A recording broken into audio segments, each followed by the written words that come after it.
I met a trucker named Hank, probably not his real name, but that's what everyone called him because he never drove a mile without Hank Williams Jr. blasting through the cab.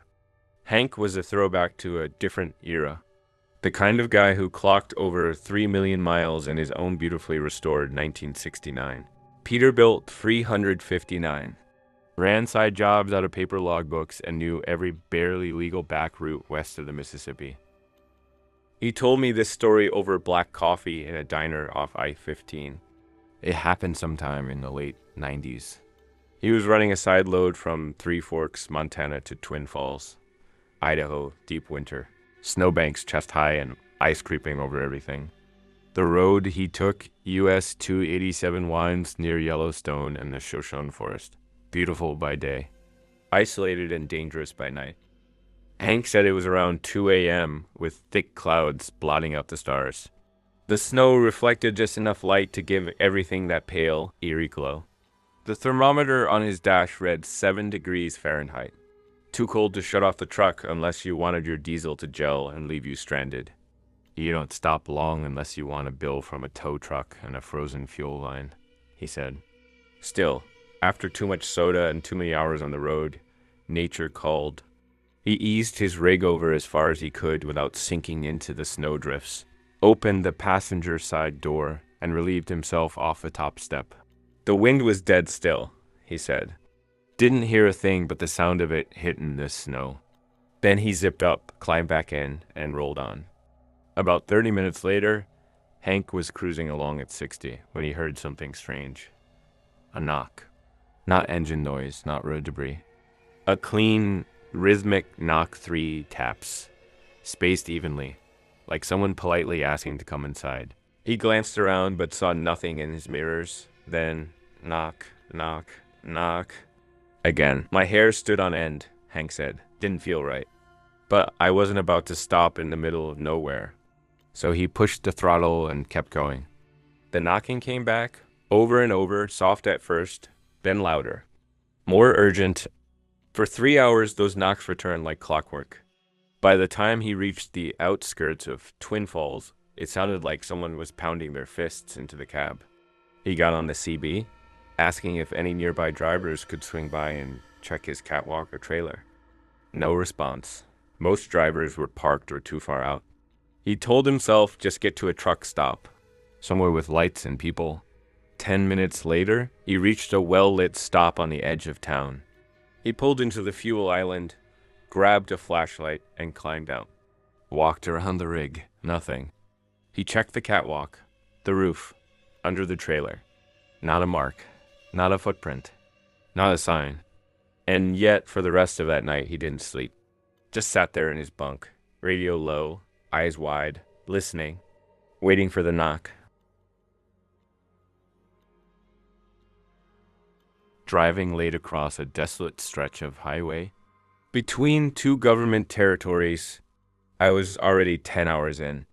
I'd taken a short break a few states back, but the coffee was wearing off. My rig hummed under me, dashboard lights casting that soft green glow, and the static-filled radio added to the isolation. Outside the headlights, absolute darkness, the kind that presses in and makes you forget there's a world beyond the windshield. It was nearing 3 a.m. I was somewhere deep in forest land, no signal, no towns, no exits, just a black ribbon of road. My eyes started to play tricks. The white lines blurred, stretched. I blinked hard.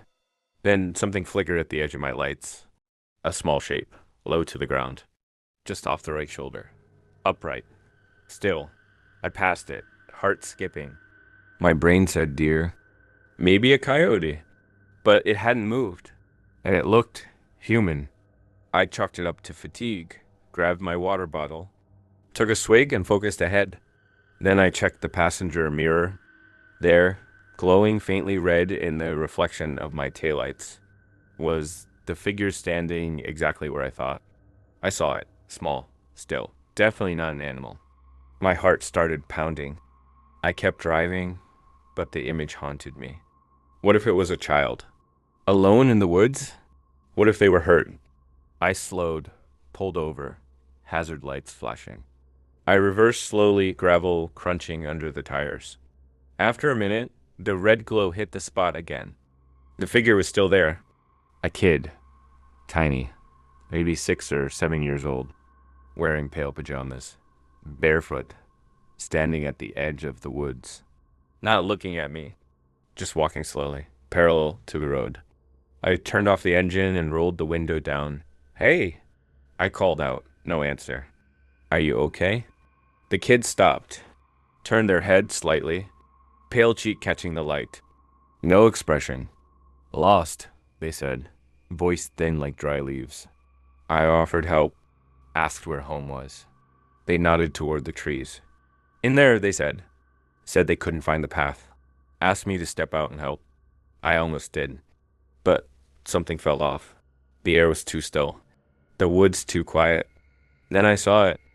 Behind the kid, a shadowy cord. Thick and dark. Stretching from their back into the forest. Not a shadow. Not clothing. A connection. My blood turned to ice. "What is that?" I asked. The kid didn't flinch. Just stared. "You're tired?" they said. "You're seeing things?" I wasn't. I knew I wasn't. The cord pulsed slightly, absorbing the light. "Come out," they said. The voice wasn't small anymore. It was deep, ancient. "Come out." "No." I started the truck. The engine roared. The thing recoiled. I floored it, tires screaming. In my mirror, I saw it watching me go. Standing. Still. Connected. I drove until sunrise. Never looked back.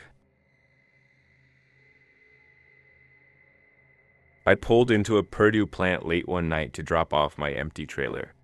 Dispatch had me waiting until the next day for a pickup, so I parked where they allow bobtails, right by a small pond at the edge of the lot. It was quiet, dark, and honestly kind of peaceful. I did my pre-trip inspection, locked everything down, and climbed into the bunk to get some sleep. Around 3 a.m., I was halfway between dreaming and awake when I heard a faint tapping on the passenger side door. It was just light enough that I wasn't sure if I imagined it, but just loud enough to sit me straight up. I peeked out the window thinking maybe it was another driver asking for a lumber check or directions.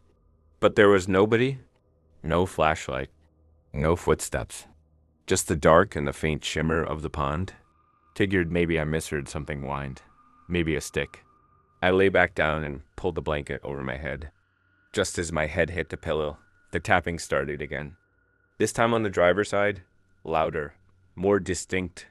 A perfect knock, knock, knock, like knuckles on metal. I sat up fast and looked out. Nothing. That's when I double locked the doors and popped the side. Hatch is just enough to hear. If something or someone was outside. The air was still. Not a breeze. Not even a cricket. 10 or 15 minutes go by. Then I hear it. A faint, wet, slapping sound along the side of the truck. Not footsteps. More like flippers. Splat, splat. It moved slowly along the driver's side.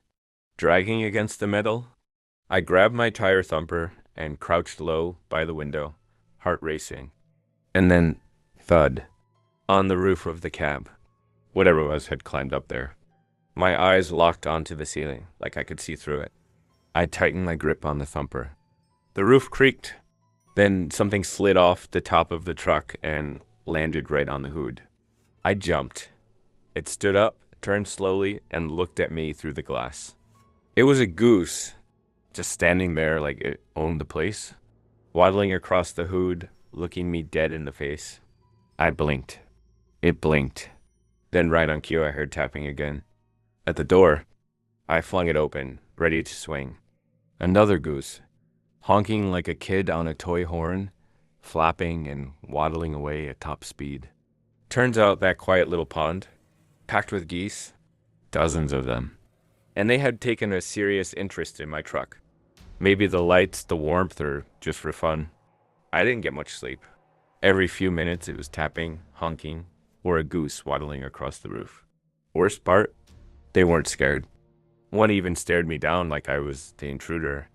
To this day, I avoid ponds.